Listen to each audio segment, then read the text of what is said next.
Hello, everyone. This is Liz. Welcome to Tuesday.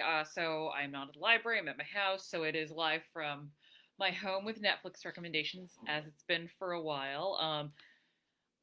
I was about to say I partially a little distracted because my copy of Portrait of a Lady on Fire came in. So I'm watching this tonight, or potentially spending the night reading this. It's gonna take a while. But don't worry, I do have Netflix recommendations for the rest of you fine people. And especially don't worry, after yesterday's Lucio Fulci show, I'm not going to recommend anything that has any type of spiders eating eyes. All good above board stuff today. Although, I don't know, some quirky recommendations, but let's get started.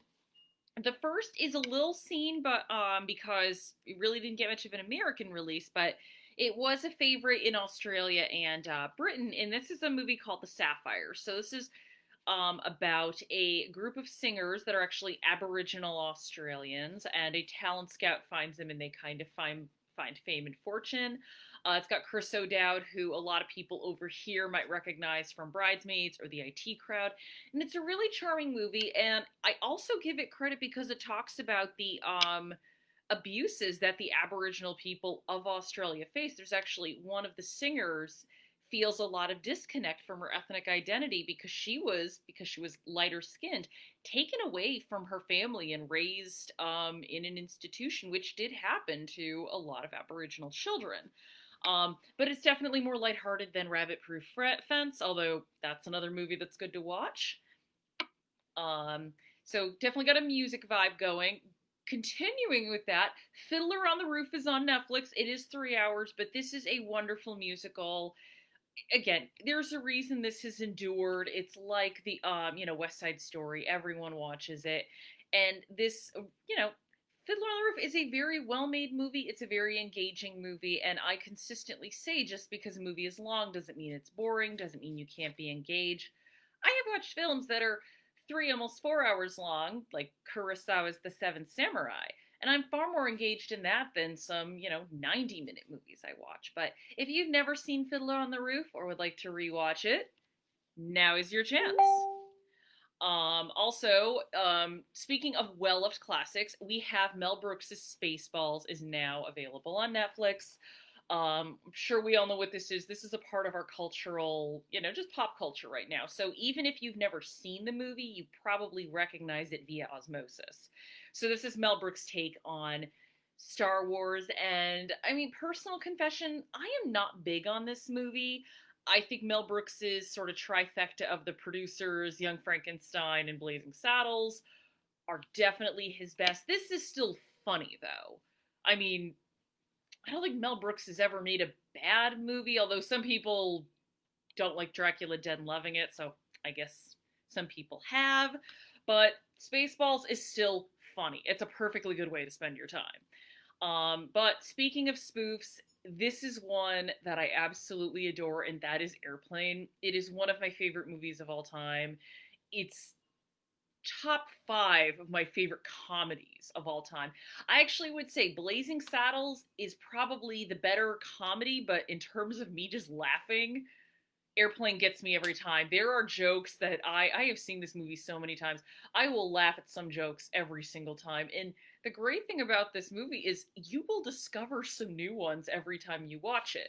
And it's so rapid fire, and it's kind of strange to watch this now because especially in the world of television comedy, rapid fire humor became a really big thing with stuff like 30 Rock, Happy Endings, Don't Trust the Bee in Apartment 23.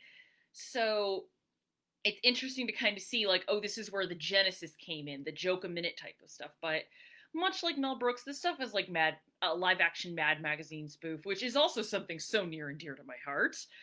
So if you've never seen Airplane, oh my gosh, like, what are you waiting for? Why have you not?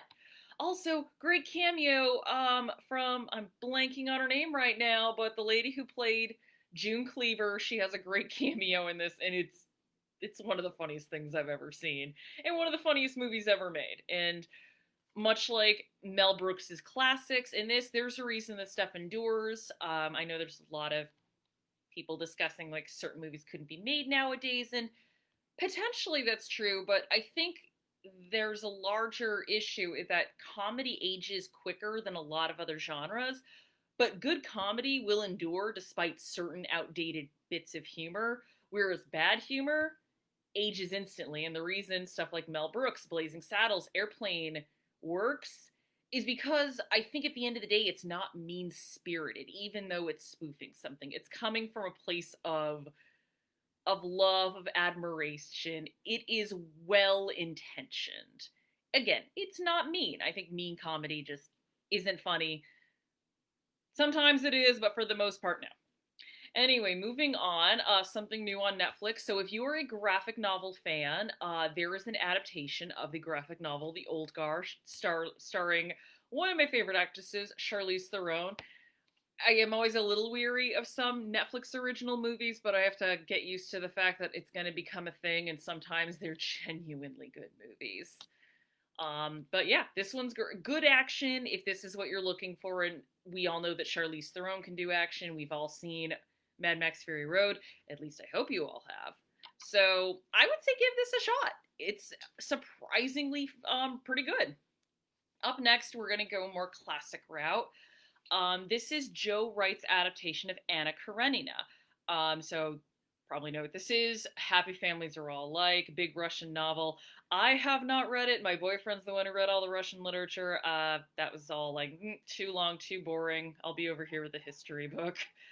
I could talk to you all day about the Anastasia and her sisters. That was an interesting story, but I actually really like this adaptation. I think it's a very visually inventive one, and I think it's a good role for Keira Knightley.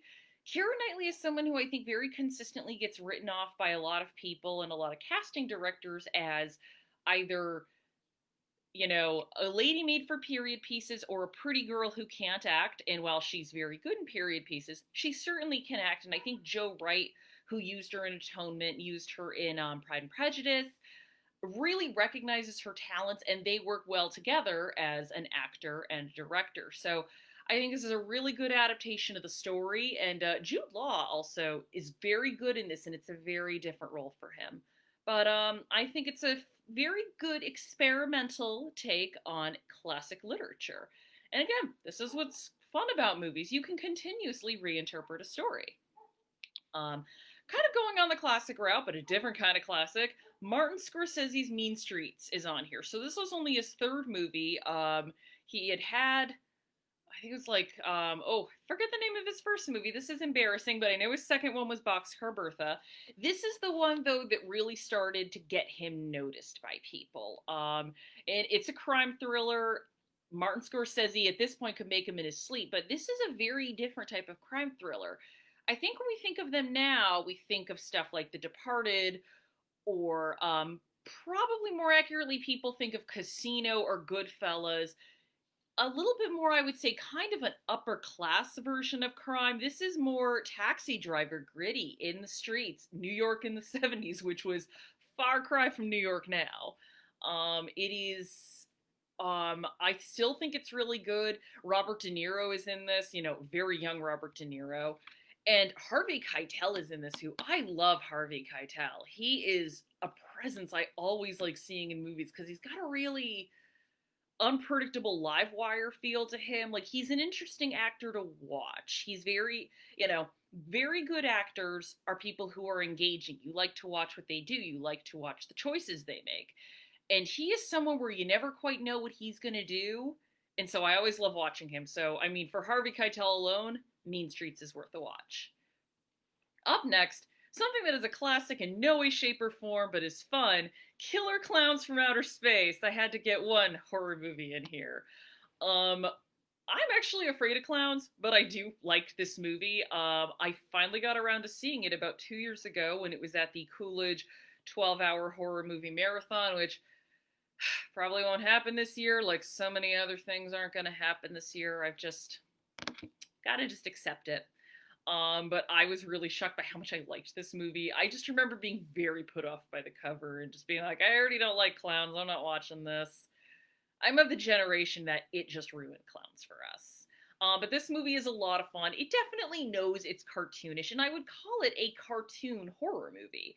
So there's definitely, it's got more of a Looney Tunes level physics than anything in reality. So if you want your horror a little lighter, a little more fun, and definitely a lot more colorful, I would recommend Killer Clowns from Outer Space. I'm definitely disappointed that I waited so long to watch it. Speaking of horror, but definitely I would say more artfully directed horror. Tim Burton's Sleepy Hollow. I love this movie. This is, my God, one of my favorite movies when I was a very goth teenager.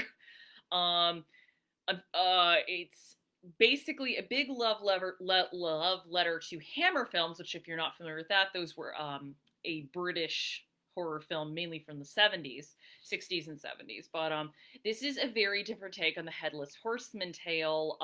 This one, Ichabod Crane, is still not a gangly, ugly dude. I mean, he's played by Johnny Depp, but he's kind of an outcast because he's a believer in science over superstition. So he's an investigator. He goes to Sleepy Hollow, and he's met with this tale of, yeah, there's a guy that was killed, and his headless corpse is running around collecting heads, and he's trying to solve it using, new scientific methods, which in the 1700s, I mean, they're not that newfangled now, but at the time, I think it's a lot of fun. Christina Ricci's in this, and she is, I think, having a great time. She's someone who's very made for, like, the, I guess, 90s goth aesthetic.